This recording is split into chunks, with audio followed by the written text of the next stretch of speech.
এখন লয়ের কথা আমরা জেনেছি। আজকে লয় সম্বন্ধেই বলবো। বিরামহীনভাবে এক লয় থেকে অন্য লয়ে কিভাবে আমরা চলে যেতে পারি সেই অনুশীলন করব। এখানে আমি যে কবিতা নিয়ে এই অনুশীলন করব, এটাই একটা লেসন বা পাঠ। আপনাদের এই কবিতাটা নিয়ে এইভাবেই এই অনুশীলনটা করতে হবে। লয় থেকে লয়ে খুব সাবলীলভাবে কিভাবে চলে যাওয়া যায়, এটাই এর অনুশীলন। সেই হিসেবে এটাকে লয়কারীর কাজ বলা যেতে পারে। কবিতাটা হলো সত্যেন্দ্রনাথ দত্তের বিদ্যুৎ পর্ণা। এটাতে যেভাবে তালটা চলছে, তালটা পরিষ্কার করে রেখে পংক্তির শেষে থেমে যাওয়া যাবে না। পংক্তিগুলো গড়িয়ে গড়িয়ে একটা আর একটার ঘাড়ে চলে যাবে এবং আমরাও লয় ক্রমশ বাড়িয়ে বাড়িয়ে বাড়িয়ে বাড়িয়ে যাব, আবার লয় ক্রমাগত কমিয়ে কমিয়ে কমিয়ে কমিয়ে যে লয়ে শুরু করেছিলাম সেখানে বা তার থেকেও ধীর লয়ে চলে আসব। এর মধ্যেখানে বিলম্বিত থেকে মধ্য মধ্য থেকে দ্রুত দ্রুত থেকে আরো দ্রুত হতেই থাকবে এবং সেটা এমনভাবে হবে। এইটা এই অনুশীলনের প্রধান একটা লক্ষ্য। কিন্তু এটা ভালো করে বুঝে নিন যে বাড়বো, কিন্তু কোনখানটা থেকে বাড়লাম এইটা কোথাও ধরা যাবে না, এইভাবে বাড়তে হবে। আমি শুরু করি। বিদ্যুৎ পর্ণা কবিতাটা অনেক বড় কবিতা। এত বড় কবিতা মুখস্থ করার দরকার নেই। 4টে বা 6টা স্তবক, যার যেরকম মুখস্থ করার ক্ষমতা যদি করে নিতে পারেন, এটা আমরা লয় বাড়িয়ে বাড়িয়ে যাব, গিয়ে আবার গোড়ায় ফিরে আসব। লয়টা কিন্তু বাড়াই থাকবে। এইভাবে আমরা হয়তো 4 পাক ঘুরবো। লয়টা তাহলে কোথায় পৌঁছবে বুঝতে পারছেন? যতক্ষণ না আপনার জীব জড়িয়ে যায় আপনি এটাকে অনুশীলন করবেন। আমি অবশ্য এখানে দেখানোর জন্য জীব জড়ানো পর্যন্ত অপেক্ষা করব না, তার আগেই কমাতে আরম্ভ করব। এবং এইটা লক্ষ্য করবেন যে যেমন সাবলীলভাবে একটা লয় থেকে আরেকটা লয়ে বাড়ার সময় গিয়েছিলাম, তেমন সাবলীলভাবেই একটা লয় থেকে আরেকটা লয়ে কমার সময়ও আমি আসব। শুরু করছি বিদ্যুৎ পর্ণা, সত্যেন্দ্রনাথ দত্তের কবিতা। অশ্রুর মৌক্তিক হাস্যের স্ফূর্তি, লহরের লীলা ঠিক লাস্যের মূর্তি, বিজুলির আমি জ্যোতি অতি চঞ্চল মতি, গতি বিনা আন গতি নাই আন মুক্তি, নন্দনে তাই হায় না পাই আনন্দ, পারি যাতে টুটে যায় মোহ মোহ গন্ধ, কে কোথায় গায়ে গান বিউহল মনোপ্রাণ, মর্ত ফুলের ঘ্রাণ মোর মোহ বন্ধ, অশ্রুর মৌক্তিক হাস্যের স্ফূর্তি, লহরের লীলা ঠিক লাস্যের মূর্তি, বিজুলিরে আমি জ্যোতি অতি চঞ্চল মতি, গতি বিনান গতি নাই আন মুক্তি, নন্দনে তাই হায় না পাই আনন্দ, পারি যাতে টুটে যায় মোহ মোহ গন্ধ, কে কোথায় গায়ে গান বিউহল মনোপ্রাণ, মর্ত ফুলের ঘ্রাণ মোর মোহ বন্ধ, অশ্রুর মৌক্তিক হাস্যের স্ফূর্তি, লহরের লীলা ঠিক লাস্যের মূর্তি, বিজুলিরে আমি জ্যোতি অতি চঞ্চল মতি, গতি বিনান গতি নাই আন মুক্তি, নন্দনে তাই হায় না পাই আনন্দ, পারি যাতে টুটে যায় মোহ মোহ গন্ধ, কে কোথায় গায়ে গান বিউহল মনোপ্রাণ, মর্ত ফুলের ঘ্রাণ মোর মোহ বন্ধ, অশ্রুর মৌক্তিক হাস্যের স্ফূর্তি, লহরের লীলা ঠিক লাস্যের মূর্তি, বিজুলিরে আমি জ্যোতি অতি চঞ্চল মতি, গতি বিনান গতি নাই আন মুক্তি, নন্দনে তাই হায় না পাই আনন্দ, পারি যাতে টুটে যায় মোহ মোহ গন্ধ, কে কোথায় গায়ে গান বিউহল মনোপ্রাণ, মর্ত ফুলের ঘ্রাণ মোর মোহ বন্ধ, অশ্রুর মৌক্তিক হাস্যের স্ফূর্তি, লহরের লীলা ঠিক লাস্যের মূর্তি, বিজুলিরে আমি জ্যোতি অতি চঞ্চল মতি, গতি বিনান গতি নাই আন মুক্তি, নন্দনে তাই হায় না পাই আনন্দ, পারি যাতে টুটে যায় মোহ মোহ গন্ধ, কে কোথায় গায়ে গান বিউহল মনোপ্রাণ, মর্ত ফুলের ঘ্রাণ মোর মোহ বন্ধ, অশ্রুর মৌক্তিক হাস্যের স্ফূর্তি, লহরের লীলা ঠিক লাস্যের মূর্তি, বিজুলির আমি জ্যোতি অতি চঞ্চল মতি, গতি বিনা আন গতি নাই আন মুক্তি, অশ্রুর মৌক্তিক হাস্যের স্ফূর্তি, লহরের লীলা ঠিক লাস্যের মূর্তি, বিজুলির আমি জ্যোতি অতি চঞ্চল মতি, গতি বিনা আন গতি, নাই আন মুক্তি। আমি অনেকগুলো স্তবক নিয়ে করিনি, অল্প দুটো বা তিনটে স্তবক নিয়ে করে ফিরে ফিরে এসে লয়টা বাড়িয়ে বাড়িয়ে গেছি। চেষ্টা করবেন যে লয় বাড়ার সময় ঠিক কোন জায়গা থেকে বাড়ছেন এটা যেন কোথাও ধরা না যায়, ওটা একেবারে সরলভাবে সাবলীলভাবে মিশে থাকে বাড়াটা, এবং কমাটাও সেই রকম। এটা অনেক দিন ধরে অনেকবার করে অনুশীলন করতে হবে, তবে ভালো হবে। আপনি যদি একটু স্তবক বাড়িয়ে নিতে পারেন তাতে একটা সুবিধে আছে যে এইটা আসলে এক রকমের জিভেরও অনুশীলন, শুধু লয়ের নয়, টং টুইস্টার বলে যাকে, সেইভাবে এটা একটা উচ্চারণের জিভেরও অনুশীলন। এটা করলে অনেকটা জড়তা কাটে উচ্চারণের, সেটাও একটা বাড়তি লাভ। কিন্তু আমরা আসলে লয়ের দিকে নজর রেখেই করব।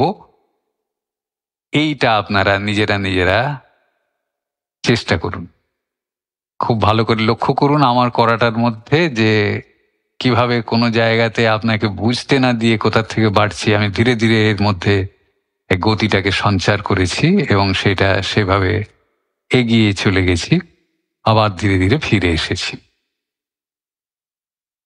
এই অনুশীলনটা বেশ মজাদার, নিঃসন্দেহে পরিশ্রমের বটে, কিন্তু এরপর কথা হবে যেগুলো আমরা শিখছি তো একে ব্যবহার করব কোথায়, তাই না? তো যে কোনো জিনিস আমাদের চারপাশের পৃথিবীতে যা কিছুর মধ্যে গতি আছে সেখানে এইসবের প্রয়োগ করতেই পারি। আমি একটা প্রয়োগ আপনাদের করে দেখাচ্ছি এবং আর একটা প্রয়োগের হদিশ দিয়ে রাখছি, তারপরে বলবো অন্য কথা। এই গতি আসলে আমরা প্রথমে যখন লয় শুরু করেছিলাম তখন যেটা বলেছিলাম যে এক একটা লয় এক এক রকম অনুভব দেয়। এই যে অনুশীলনটা এখন হলো সেটা যেহেতু কোনো একটা লয় নির্দিষ্ট নয়, বিলম্বিতের মতো দ্রুতটা দ্রুতর মতো এরকম নয়, সব মিশে যাচ্ছে, তাই এইটা কোনো একটা নির্দিষ্ট অনুভব হয়তো দেবে না, কিন্তু কিছু কিছু গতির যে অভিজ্ঞতা আমাদের সেই অভিজ্ঞতাটাকে সঞ্চার করতে সাহায্য করবে। এটা কিভাবে করবে আমি একটা উদাহরণ দিয়ে যদি দেখাই আপনারা খানিকটা আন্দাজ করতে পারবেন, এবং আপনাদের জন্য আর একটা প্রস্তাবও দিয়ে রাখছি, তারপরে অন্য কথায় আসব। আমি যেটা শোনাবো আপনাদের সেটা হলো নীরেন্দ্রনাথ চক্রবর্তীর ছোটদের জন্য লেখা একটা কবিতা, ঝিকঝিক রেলগাড়ি। আপনারা বুঝতেই পারছেন যে রেলগাড়ির একটা গতি থাকে এবং সে গতিটাও তো একরকম থাকে না, গতিটা বাড়ে এবং আবার কমে যায়। তো এই কবিতাটা খুবই ছোট্ট, 4টে স্তবকের মাত্র কবিতা। তার মধ্যে আমাকে এটা করে দেখাতে হবে আপনাদের যে এর মধ্যে গতিটা কিভাবে বাড়ছে এবং গিয়ে আবার কিভাবে কমে যাচ্ছে। ধরুন ট্রেনে বসেছি, ট্রেন চলতে আরম্ভ করলো, খুব গতি হলো, গতির মধ্যে আছি গতির মধ্যে আছি গতির মধ্যে নানান দৃশ্য দেখছি, আবার তারপর আস্তে আস্তে গতি কমে এলো, সামনে স্টেশন আসছে, এই ব্যাপারটা। তাই বুঝতে পারলেন তো যে আমরা এই যে লয়টাকে বাড়ালুম আবার কমালুম এইসব অনুশীলন এত করলাম, সেটা কাজে লাগানোর জায়গা আছে, অনেকই আছে। তো ট্রেন তো একটা তার মধ্যে ব্যাপার হতেই পারে। তো আমরা শোনাচ্ছি ঝিকঝিক রেলগাড়ি।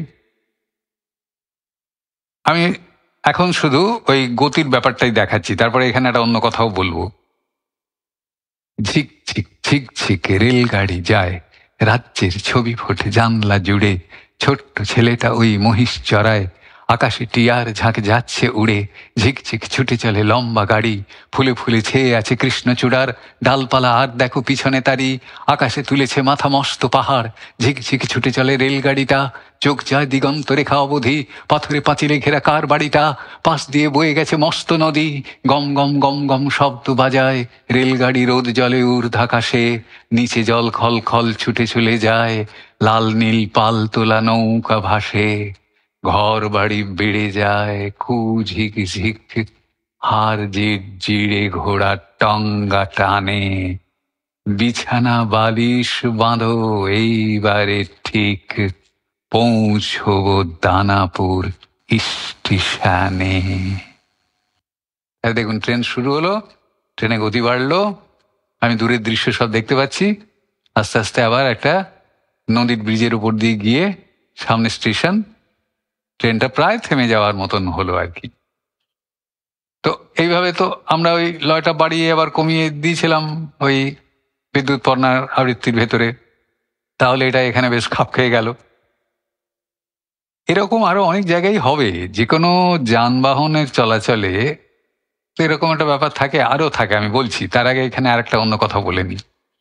এই যেটা আপনারা এখন শুনলেন, এতে গতির ব্যাপারটা বুঝতে পারলেন, কিন্তু ঠিক ট্রেনে বসে আছি এই অনুভবটা বোধ হয় হলো না। যে আপনি এটা শুনতে শুনতে আপনার মনে হচ্ছে যে আপনি যেন ট্রেনেই বসে আছেন, এইটা হলো না। কারণ ট্রেনে যখন বসে থাকি, ট্রেনটা এত জোরে যায়, তো তখন তো তার দুলুনি থাকে, তো একটা দুলুনি হয় না, ঝাঁকানি একটা হয়, তা সেটা হলো না। সেটা হওয়ার জন্য এই লয়ের কাজের ভেতরে একটা স্বরের কাজ করতে হবে। সেটা হলো আমরা যে শিখেছিলাম রোলিং বা আবর্তিত স্বর, সেইটা এর মধ্যে লাগাতে হবে। যখন আবর্তিত স্বর করেছিলাম তখন হয়তো একটু এটা দেখিয়েওছিলাম একটা কবিতা দিয়ে, আমার যতদূর মনে পড়ে। তো এখন এটা তার একবার করি।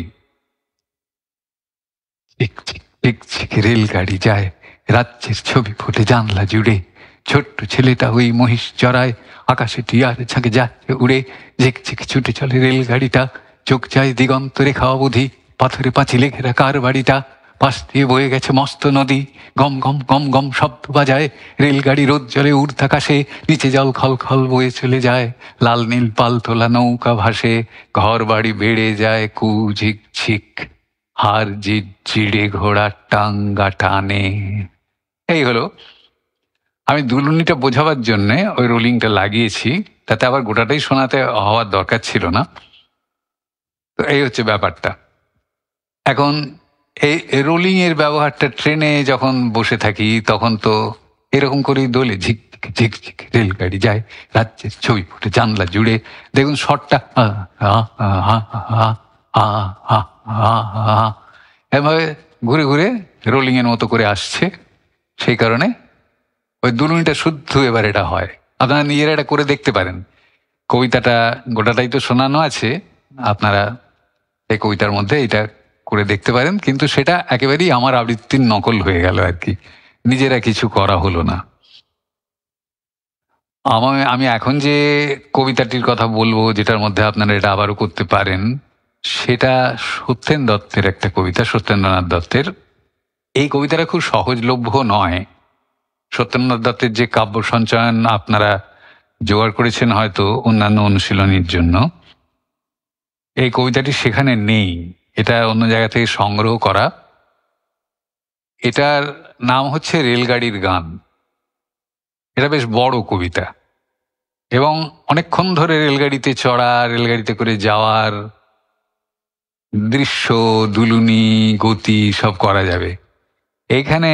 এই কবিতাটায় শুরু থেকে, মানে স্টার্টিং পয়েন্ট থেকে ট্রেনটা যাচ্ছে এরকম নয়, ট্রেনটা চলছে, কিছুটা গতি নিয়েই শুরু করতে পারেন। এবং এই ট্রেনটা যখন যাবে তখন তো অনেকটা জুড়ে কবিতাটা আছে, অনেক কিছু দৃশ্যের কথা আছে। তো আপনারা তার মধ্যে কখনো কখনো লয়টা খুব বাড়িয়ে দিতে পারেন, আবার কখনো একটু কমিয়ে নিতে পারেন, কিন্তু ট্রেন সবসময় সচল থাকবে। আর একটা জিনিসও এখানে বলি, আমি যেটা করে দেখালাম তার মধ্যেও আপনারা এটা নিশ্চয়ই লক্ষ্য করবেন, যে আমরা যখন বিদ্যুৎ পর্ণা করছিলাম তখন বলেছিলাম যে কোন জায়গা থেকে বাড়ছে এটা যেন বোঝা না যায়, একবারে সাবলীল ভাবে, স্মুথলি, ইংরেজিতে যাকে বলে, বেড়ে যাবে। আমি ইংরেজিতে আর একটা শব্দ এখানে ব্যবহার করব, হোমোজিনিয়াসলি, সুসামঞ্জস্যভাবে বেড়ে যাবে, কোথাও হঠাৎ ঝাঁকানি দিয়ে বাড়বে না। সেটা কেন ওইভাবে প্র্যাকটিস করতে বলেছিলাম ওই বিদ্যুৎ পর্ণা, সেটা এখানে এই রেলগাড়িতে প্রয়োগ করতে গিয়ে নিশ্চয়ই বুঝতে পারবেন। যে এখানে যদি হঠাৎ করে ঝাঁকানি দিয়ে কোথাও বাড়ানো হতো বা হঠাৎ বেড়ে গেল, সেটা কিন্তু মানানসই হতো না ট্রেনের সঙ্গে, ট্রেন ওইভাবে বাড়ে না তো। বা কমাটাও হঠাৎ করে কমে যায় তো যেতে পারে না, ট্রেন উল্টে যাবে তাহলে। তো সেটা আমাদের ওই অনুশীলনীটার সবটাই এখানে কাজে লাগলো সব রকম ভাবে।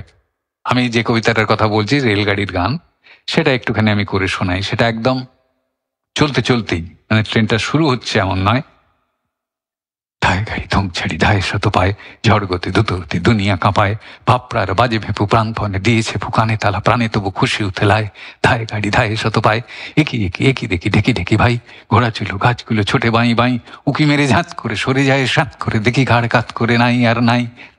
এই যে বললাম, এটা হয়তো আমি রোলিং করার সময়ও দেখিয়েছিলাম। তো এখানে শুধু এক রকমের রোলিং নেই, একটা রোলিং দিয়ে বোঝানো হচ্ছে দুলুনিটা, আর লয়টা দেখছেন তো রাখা হয়েছে একটু দ্রুত লয়। এটাকে আরো আরো দ্রুত করতে পারেন আপনারা, আবার কোথাও গিয়ে একটু কমিয়ে নিতে পারেন, আবার দ্রুত করতে পারেন। দূরপাল্লার গাড়িতে যখন আমরা চড়ি তখন তো এরকম হয়ে থাকে। আর এখানে আরেকটা রোলিং আছে, যে ওই পেছনে চলে যাচ্ছে দৃশ্যগুলো, সেটার জন্য একটা ঝটকার মতন। তো এই হচ্ছে ব্যাপার, আমরা এই যে টেকনিকগুলো সব শিখছি, নানান কায়দা, এই কায়দাগুলো ব্যবহার করার সব জায়গা আছে, কিন্তু সেটা খুঁজে খুঁজে নিতে হবে। এবার পরের কথায় আসি, যে এই যে লয় বাড়ে কমে, এটা আমরা করেছি থেকে লয়কারী বলছি। তো এটা কি শুধু ট্রেন এখানেই প্রয়োগ করা যাবে? কোনো ট্রেনের এরকম ব্যাপার থাকলে ছন্দে লেখা ট্রেনের কবিতা তবেই প্রয়োগ করতে পারবো, আর কোথাও পারবো না? আপনারা একটু ভাববেন তো। সব চলমান বস্তুরই তো একটা লয় থাকে। ধরুন ট্রেন না হয়ে এটা যদি সাইকেলে চড়া হতো, তো তারও তো একটা লয় আছে, তার আবার বাড়ছে কমছে এরকম হতে পারে। আচ্ছা, ধরুন অন্য কোনো যান, ধরুন রিক্সা, অটো, টোটো, বাস, এসবেরও তো কিছু কবিতা থাকতে পারে, এবং সেখানে গতির কথাটা থাকতে পারে। আপনার একটু খুঁজে দেখতে হবে না। আমি তো বলেছিলাম যে শুধু সঞ্চয়িতার সঞ্চিতা দিয়ে এইসব এত রকম শেখার কোনো মানে থাকবে না। তাও আমি একটা রবীন্দ্রনাথের কবিতার উল্লেখ করি, সেখানে আবার ছন্দের একটা বদলও আছে। সেখানে সামান্য একটু গতির সঞ্চার হয়তো করতে পারেন, খুব এরকম টানা কিছু করার জায়গা নেই।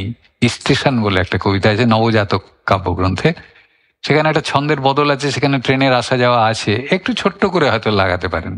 কিন্তু আমি বলছি অন্য কথা, আমি বলছি যে এ তো শুধু ট্রেনের ব্যাপার না, আরো তো অনেক কিছু গতিময় যে কোনো যানেতেই, যে কোনো চলাতেই তো এটা লাগানো যায়। ধরুন ঘোড়ায় চড়া। আচ্ছা, ধরুন মানুষ দৌড়চ্ছে, তো মানুষ দৌড়নোর তো তার গতি আছে, বা দৌড়চ্ছে না, চলছে। তো মানুষের চলার গতিও তো সবসময় একরকম থাকে না। যদি এমন কোনো কবিতা ছন্দে লেখা থাকে যেখানে মানুষের গতির কথা বলা আছে, আপনি সেটা করতে চেষ্টা করছেন, মানুষের গতিটা আনতে চেষ্টা করছেন কবিতার ভেতরে, তাই সেখানে যে একই রকম করে সেটা চলতে হবে তার মানে নেই, তাতে একটু কম বেশি করতে পারবেন আপনি লয়ের এই ক্রিয়াকাণ্ডটা মুঠ হয়ে থাকলে। ধরুন না রানার কবিতায় তো রানার রাত্রিবেলা অন্ধকারের মধ্যে হনহন করে ছুটছে রানার, তো সেখানে গতি নেই। আর সেই গতির মধ্যে আবার কখনো কখনো তো হাঁপিয়ে পড়ছে, কমে আসছে গতি, এসবও তো আছে। তো আবৃত্তিটা করার সময় আপনি আবৃত্তির আর যা কিছু আছে, তার ব্যথার কথা, তার অসহায়তার কথা, তার মধ্যে জেগে ওঠা একটা বিদ্রোহের সঞ্চার করার যে কথা কবিতায় অবতারণা করেছেন কবি, সেসব কিছু বজায় রেখেও আমরা তো গতির কথাটা ভাবতে পারি। এমনকি সেই সব যা ওই যে একটা বিদ্রোহের বা উদ্যম তার সঞ্চার করেছেন কবি, সেখানটাতে গিয়ে আমরা অনেক লয় বাড়িয়েও দিতে পারি হয়তো। তা আমি কতগুলো জায়গা বললাম।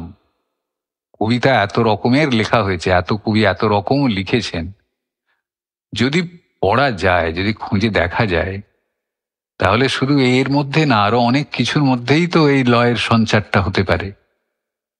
আমি কতকগুলো ভাবনা ভাবিয়ে দিচ্ছি, কিন্তু তার মানে এই নয় যে এর বাইরে কোনো ভাবনা নেই। আপনারা নিজেরা যখন নিজেরা কিছু একটা ভেবে আবিষ্কার করতে পারবেন এবং সেখানে এই লয়কারিটা লাগিয়ে দিতে পারবেন, ভাবুন তো আপনার নিজের কি আনন্দটা হবে।